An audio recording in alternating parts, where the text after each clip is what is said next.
नमस्कार, शशिन Gautam kitchen gardener channel पे आप सबका स्वागत है। मैं हूं गौतम। आज मैं आपसे शेयर करने वाला हूं आप अपने टेरेस गार्डन में, किचन गार्डन में पपीते को कैसे उगा सकते हैं। पपीता एक गुणों से भरपूर फल है। इसको हर कोई खा सकता है। इवन जो शुगर के मरीज हैं, जिनको करीब करीब सब फल मना है, उनको भी डॉक्टर कहता है कि आप पपीते को खा सकते हैं।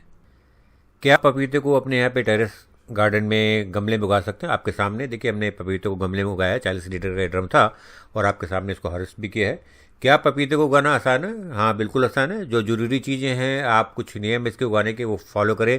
प्रॉपर सनलाइट इसको मिलती रहे, करीब 6-8 घंटे की। उसमें न्यूट्रिशन जो है वो पूरा मिलता रहे, तो पपीता आसानी से आपके टेरेस गार्डन या बालकनी में उग सकता है।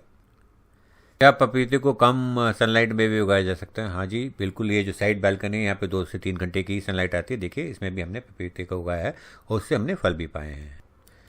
पपीते को उगाने के लिए जो इन्फॉर्मेशन इंटरनेट में अवेलेबल है, यहाँ आप लोग अपने फेसबुक, सोशल मीडिया वगैरह में एक दूसरे से शेयर करते हैं। उसमें एक चीज़ की मैं कमी महसूस करता हूँ, वो है कि पपीते के टाइप के बारे में लोग कम जानते हैं, कम एक दूसरे को बताते हैं। पपीते के प्लांट असल में 3 प्रकार के होते हैं। एक प्लांट आपका मेल प्लांट होता है, जिसमें केवल मेल फ्लावर आते हैं। दूसरा प्लांट आपका फीमेल फ्लावर होता है, जिसमें केवल फीमेल फ्लावर आते हैं। इन दोनों प्लांट को एक दूसरे की जरूरत होती है। अगर इन दोनों से आपको फल लेने हैं तो आपके पास में एक मेल प्लांट, कम से कम एक फीमेल प्लांट होना चाहिए, जिसमें क्रॉस पॉलिनेशन होगा, तभी आपको पपीते का फल मिलेगा। पपीते की जो तीसरी वैरायटी होती है वो हर्माफ्रोडाइट वैरायटी कहते हैं, जिसमें जो फ्लावर आता है उसमें मेल पार्ट और फीमेल पार्ट दोनों होते हैं। इसमें पॉलिनेशन के लिए किसी दूसरे प्लांट की जरूरत नहीं होती है। जिसमें जो फ्लावर होता है वो सेल्फ सफिशिएंट, सेल्फ पॉलिनेटिंग होता है। इसमें अगर आप सिंगल प्लांट भी लगाते हैं तो उसमें फ्रूट लगते हैं। तो यहाँ पे आपको ज़रूरी ये समझना है कि अगर आप अपने बालकनी में 1 या 2 प्लांट लगाने वाले हैं, तो आपको ये समझना है कि आपको हर्माफ्रोडाइट प्लांट ही लेना है, जिसमें ऐसे फ्लावर हैं जिसमें पॉलिनेशन के लिए दूसरे प्लांट की ज़रूरत ना हो और फल उसमें लगे। हाँ, अगर आपके पास में बहुत बड़ा खेत है जिसमें आपने 100 प्लांट लगाने हैं, तो उसमें तो आप कोई भी बीज लेके लगा दीजिए। आप जो पपीता घर में लाए हुए खाने के लिए, उसमें अच्छा कोई मजबूत, अच्छा स्वस्थ पपीता हो, उसके बीज लगा सकते हैं। और उसके बाद में आप चयन कर सकते हैं मेल और फीमेल का। अगर आप जैसे 100 प्लांट लगाते हैं, उसमें 1-2 ही मेल हो और बाकी एक फीमेल हो, तो अभी काम चल जाता है। तो आप उसमें ट्रायल एंड एरर के बेसिस पे जब आप उसको लगाएंगे, प्लांट बड़ा होगा, उसमें आपको दिखेगा कि ये मेल या फीमेल है, तो आप जो मेल को हटाते जाएंगे, नए लगाते जाएं, जिससे कि आपको धीरे धीरे फीमेल प्लांट की संख्या बढ़ती रहे। अपने टेरेस गार्डन में प्लांट को चुनते वक्त एक और चीज़ आप ध्यान रख सकते हैं कि ऐसी वैरायटी आती है आजकल, खासतौर पे जो गमलों में अच्छी चलेगी, वो है आपकी ड्वार्फ वैरायटी, जिसके अंदर में प्लांट आपका 5-6 फीट की हाइट तक ही बड़ा होता है। उसमें काफ़ी अच्छे फल लगते हैं। तो अगर उस तरह की वैरायटी अगर मिलती मुश्किल से है, लेकिन थोड़ा कोशिश करके लगाएंगे तो फिर आपको उसको मैनेज करना आसान होगा और उसमें फल भी अच्छा आएंगे। अपने बालकनी में सक्सेसफुली पपीते को ग्रो करने के लिए पहले तो आपको जानकारी मैंने बताई कि किस तरह का प्लांट आपने लगाना है। दूसरा, आपको पता होना चाहिए किस प्रकार का सॉइल मिक्स बनाना है। इसके लिए जो सॉइल मिक्स बनाना है वो वेल ड्रेन्ड होना चाहिए। पपीते के प्लांट में तना गलने का रोग बहुत जल्दी लगता है। अगर तने के आसपास का पानी खड़ा रहता है, तना इसका गीला रहता है, तो बहुत जल्दी गल के प्लांट को ख़राब कर देता है। तो इसके लिए अगर आप गमले में इसको लगा रहे हैं, तो उसके लिए आप 30% वर्मी कंपोस्ट, 30% जो सैंड यूज़ कर सकते हैं, 30% पुरानी गार्डन सॉइल और 10% में बाकी पोषक खाद डाल सकते हैं। अगर आप पपीते को ज़मीन में लगा रहे हैं, तो इसकी जो आप क्यारी बनाते हैं, उसके सेंटर में आप थोड़ी सी ज़मीन को 8 से 10 इंच ऊपर कर लें, उसके ऊपर प्लांट को लगाएं, जिससे कि अगर क्यारी के अंदर पानी भरता है या बारिश का पानी आता भी है, तो उसको जो बीज की जगह ऊंची होने की वजह से इसका तना जो है पानी से ऊपर रहेगा और उसमें जो गलने वाले रोग की प्रॉब्लम आती है वो नहीं आएगी। पपीते की जो रूट्स होती हैं, टैप रूट होती हैं, यानी कि इसकी जो रूट है वो सीधा नीचे की तरफ जाती है, फैलती कम है। तो इसके लिए जब आप गमले का चुनाव करें तो ये ध्यान रखें कि गमले की हाइट ज़्यादा हो। इसमें हमें ये देखना है हाइट ज़्यादा हो, उसकी फैलाव थोड़ा सा कम भी हो तो चलेगा, लेकिन हाइट ज़्यादा हो, जिससे इसकी जड़ को नीचे सीधा जाने का मौका मिल सके। इसके बाद आपको जानकारी होनी चाहिए कि पपीते के लिए किस प्रकार का वेदर उचित रहता है। पपीता वैसे तो गर्म जलवायु का पौधा है, उसमें अच्छा करता है, लेकिन गर्म का मतलब ये नहीं कि 45 डिग्री। गर्म का मतलब कि 35, ज़्यादा से ज़्यादा 36-37, इससे ऊपर अगर टेम्परेचर जाता है तो उससे फिर पौधे को आपको बचाना होता है शेड वगैरह लगा के। और उसी तरह से अगर सर्दी आपकी 5 डिग्री से नीचे जाती है, सर्दी में टेम्परेचर 5 डिग्री से नीचे जाता है, तभी उसका जो ठंडी से आपका पपीते का पौधा जो है मर सकता है। तो इसके ऊपर पॉलीथीन की शीट लगा के उसको ठंड से आपको बचाना होता है। मेरे ये पौधा जो है दिल्ली में लगा हुआ है, जहाँ पे गर्मी जो है आपके 45 तक पहुँचती है और सर्दियों में टेम्परेचर 1-2 तक पहुँच जाता है। तो क्या मैंने इसके लिए ऊपर पॉलीथीन की शीट लगाई या कुछ शेड लगाया? नहीं, मुझे ज़रूरत नहीं पड़ी, क्योंकि मेरी ऑलरेडी जो बालकनी के ऊपर जो छज्जा लगा हुआ है, जिससे कि इसको डायरेक्ट मेरे ख्याल से रात के टाइम पे जो ठंड है वो डायरेक्ट इसके ऊपर इम्पैक्ट नहीं आया। गर्मी में भी जो है दिन की तेज़ धूप होती है, उस समय इस समय ये शेड में चला जाता है। तो मुझे तो जरूरत नहीं पड़ी, बट आप इसको अगर ओपन में लगाते हो तो शायद मेरे ख्याल से सर्दी और गर्मी में इसके लिए आपको उपाय करना पड़ेगा। जो मॉडरेट कम क्लाइमेट है जैसे साउथ इंडिया वगैरह की, वेस्ट बंगाल वगैरह की, वहाँ पे तो इतनी अच्छी क्लाइमेट होने की वजह से ये अपने आप ही उग जाता है, बहुत अच्छे फल भी आते हैं। लेकिन हम लोग बात कर रहे हैं बालकनी की, गमले में उगाने की, तो जो बातें मैं आपको बता रहा हूँ उसको आपको ध्यान रख के पालन करना पड़ेगा, तभी आपका जो है पपीता आपके टेरेस गार्डन में अच्छे से हो पाएगा। वीडियो के शुरू में मैंने आपसे कहा था कि पपीते को उगाना क्या आसान है। हाँ, बिल्कुल आसान है अगर आप जो इसकी ज़रूरत है उसका पालन करें। तो इसके ज़रूरत में एक जो चीज़ आती है वो है इसका न्यूट्रिशन।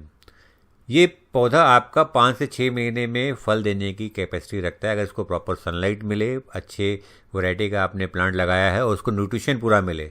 न्यूट्रिशन पूरा मिले बहुत इंपॉर्टेंट, क्योंकि 6 महीने में आपको उसकी पूरी ग्रोथ भी होगी, मैच्योर भी हो रहा है और उसके बाद फल भी दे रहा है। इसका मतलब इसको बहुत ज़्यादा फूड की ज़रूरत है। अगर आप उसको प्रॉपर नाइट्रोजन, फास्फोरस, पोटेशियम और एक बहुत इंपॉर्टेंट है प्लांट माइक्रो न्यूट्रिएंट, अगर आप बाकी चीज़ दे रहे हैं प्लांट माइक्रो न्यूट्रिएंट नहीं दे पा रहे हैं या आपके खाद के अंदर में वो नहीं है किसी वजह से, तब भी आपका प्लांट अच्छा नहीं करता।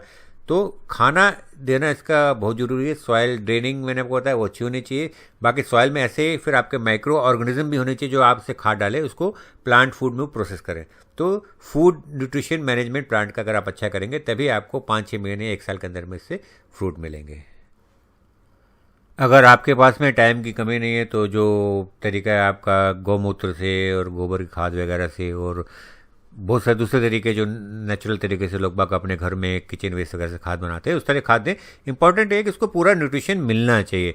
अगर आपके पास टाइम नहीं है तो मार्केट में अवेलेबल है आपका रेडी टू यूज़ फर्टिलाइजर, जिसमें सारी चीज़ें अच्छी तरह से अच्छी मात्रा में और जितनी ज़रूरत उस मात्रा में अवेलेबल होती है प्लांट के लिए, वो भी यूज़ करके आप न्यूट्रिशन दें। इंपॉर्टेंट इज़ कि प्लांट को प्रॉपर न्यूट्रिशन मिले जिससे अच्छी ग्रोथ हो और जो उम्मीद हम इससे करते हैं कि 6 महीने से 1 साल के बीच में फल दे, वो दे पाए।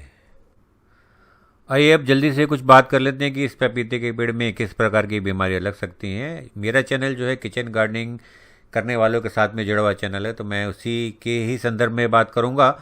आमतौर पे जो आपके गार्डन में फ्लाइंग इंसेक्ट्स होते हैं जैसे वाइट फ्लाइज वगैरह हैं और कुछ एफिड्स वगैरह हैं, ये वायरस फैक्टर होते हैं। ये एक प्लांट से दूसरे प्लांट में वायरस लेके जाते हैं, तो इनकी रोकथाम करके आप पपीते में लगने वाली बीमारियों से बच सकते हैं। एक जो बहुत ही कॉमन बीमारी इसमें लगती है इन फ्लाइंग इंसेक्ट की वजह से, वायरस फैलने की वजह से, वो है लीफ कर्ल डिजीज़। इसके अंदर में इसके जो पपीते की जो पत्तियाँ डिसफॉर्म हो जाती हैं, सिकुड़ जाती हैं, मुड़ सी जाती हैं।